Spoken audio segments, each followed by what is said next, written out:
Bus ఫ్రీలు పెట్టినా కానించి అసలు ఆడోళ్ళకు రెస్పెక్టే లేదు. బస్సులో పోతే మొగోళ్ళు ఇంత ముందు బస్ కిరాయి ఉన్నప్పుడు ఎవరన్నా పిల్ల తల్లులు ఉన్నప్పుడు ప్రెగ్నెంట్ వాళ్ళు ఉన్నప్పుడు లేచి నిలబడేది.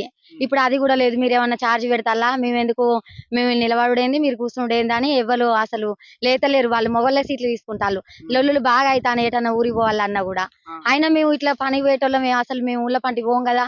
అది జాబ్ చేసుకునే వాళ్ళు ఇటు అటు వాళ్ళకే సంబంధించింది. ఈ బస్ కిరాయిలు తీసేసి కాకపోతే ఇట్లా మేము కూలి చేసుకొని బతికేటోళ్ళకు ఇంకేమన్నా పెట్టింది లాభం గానీ అసలు బస్ కిరాయి తోటి అయితే ఏం లాభం లేదు. ఇప్పుడు ఎట్లా అనిపిస్తుందమ్మా? 10 సంవత్సరాలు బీఆర్ఎస్ ప్రభుత్వం చూసినాం, తర్వాత ఇప్పుడు కాంగ్రెస్ 3 నెలలు ఇప్పుడే కదా స్టార్టింగ్. ఇప్పుడు ఇప్పుడు 3 నెలల్లో ఏ విధంగా అనిపించింది?